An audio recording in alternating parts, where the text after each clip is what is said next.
Hello and good morning student. आज उर्दू की class में हम सबक नंबर 21 उर्दू की गिनती पढ़ेंगे। इस सबक में हम गिनती को लिखना भी सीखेंगे। यहाँ ये उर्दू में लिखी हुई है, यहाँ ये नंबर्स में यानी हिंदिसों में लिखी हुई है। हम दोनों तरह से पढ़ेंगे और हम आपको कॉपी में हिंदी में भी लिखवाएंगे। गिनती उर्दू की बिल्कुल इसी तरह से होती है जैसे कि आपकी अंग्रेज़ी में या हिंदी में होती है। तो ये लिखा है एक और एक का निशान बना हुआ है, उर्दू में एक लिखा है। ये 2 है, ये 3, 4, 5, 6, 7, 8, 9, 10, 11, 12, 13, 14, 15, 16, 17, 18, 19, 20। अब लिखने का तरीक़ा क्या है? जैसे हम इंग्लिश में लिखते हैं बिल्कुल इसी तरह से यहाँ पर हम लिखेंगे, लेकिन सिर्फ लिखने का तरीक़ा थोड़ा सा डिफरेंट होगा, यानी हिंदी से अलग नज़र आएंगे आपको। फिर जब एक के साथ हम एक जोड़ देंगे तो ये 11 बन जाएगा। 2 के साथ पहले एक जुड़ जाएगा तो ये 12। फिर 3 के साथ पहले एक जुड़ गया तो ये 13। 4 के साथ पहले एक जुड़ गया तो ये 14। फिर ऐसे ही 15, 16, 17, 18, 19 और 10 के बाद 20 आता है। जैसे कि इंग्लिश में हम करते हैं, यहाँ एक हटा देते हैं और ज़ीरो के साथ, यानी उर्दू में ज़ीरो को सिफ़र कहते हैं, तो सिफ़र के साथ एक लिखते हैं तो 10 हो जाता है। सिफ़र के साथ 2 लिखेंगे पहले, सिफ़र से पहले 2 होगा तो 20 हो जाएगा। इसी तरह 30, 40, 50 आप जितना आगे तक बढ़ना चाहें बढ़ सकते हैं। यहाँ पर भी 10 कैसे लिखा हमने? जो एक था, एक के बाद हमने सिफ़र लगा दिया, यानी सिफ़र से पहले एक बन गया तो ये 10 हो गया। बिल्कुल इसी तरह जैसे कि इंग्लिश में होता है। तो लिखने का तरीक़ा मैं भी आपको बताती हूँ, बहुत ईजी है उर्दू की गिनती लिखना, कोई डिफ़िकल्ट नहीं है। यहाँ ये उर्दू की गिनती इस तरह से दिखा रहे हैं, 1, 2, 3, 4, यानी लेफ़्ट साइड से स्टार्ट कर रहे हैं। लेकिन जो हम अपनी कॉपी में लिखते हैं उर्दू की गिनती वो कुछ इस तरह से होती है, तो हम इस तरह से लिखेंगे क्योंकि आपको सीखना इस तरह से है, ऊपर से नीचे की तरफ, यानी इंक्रीजिंग ऑर्डर में। तो हम इसी तरह से लिखेंगे और आपको इसी तरह से कॉपी में भी लिखना है।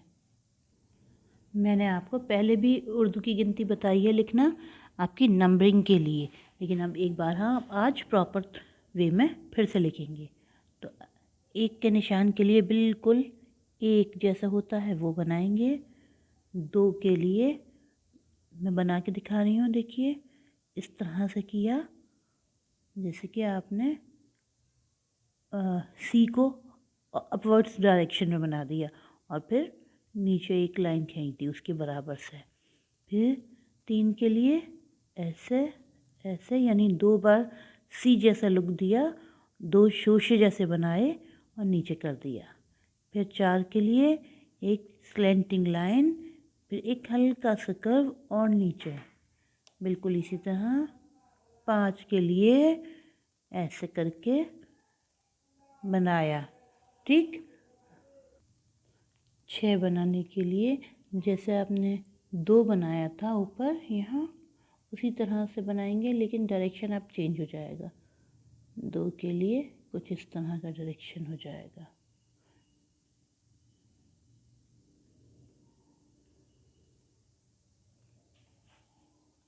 दो नहीं, 6 बनाने के लिए इस तरह का डायरेक्शन जैसे 2 बनाया था उसमें चेंजेस कर देंगे और डायरेक्शन इस तरह का हो जाएगा।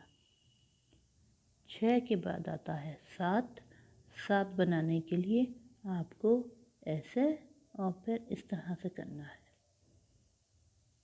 कुछ लोग ऐसे भी बनाते हैं, ठीक है, उसमें भी कोई फ़र्क नहीं पड़ता। तो आप ऐसे भी बना सकते हैं। 8 बनाने के लिए इस 7 को हम डाउनवर्ड्स डायरेक्शन में बनाएंगे। फिर आता है 9। 9 बिल्कुल इंग्लिश वाले 9 की तरह से ही होता है, फिर आता है 10। 10 के लिए आप एक बनाएंगे और एक छोटा सा सॉलिड सर्कल होगा आपका। अगर आप इस तरह से बनाते हैं तो अभी कोई रॉन्ग नहीं है। ठीक, ये 10 हो गया।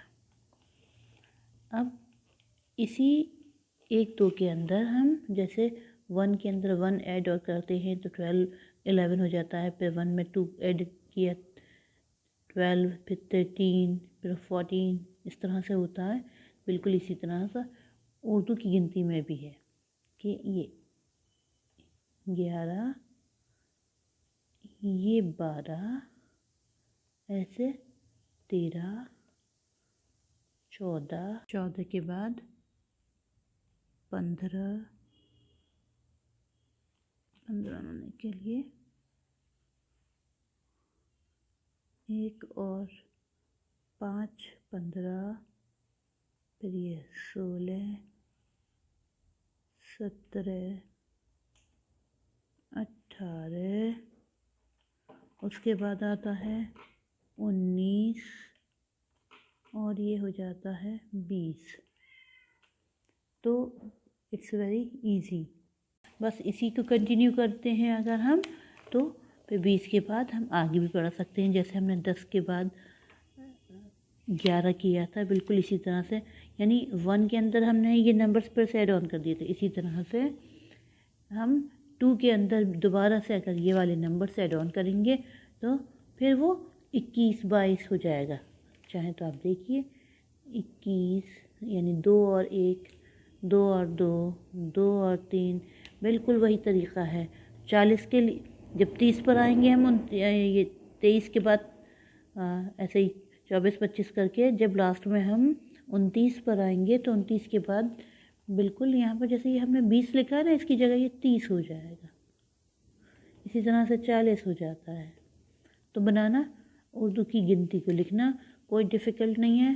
अगर आपको इंग्लिश की या हिंदी की गिनती आती है तो आप इजीली लिख सकते हैं।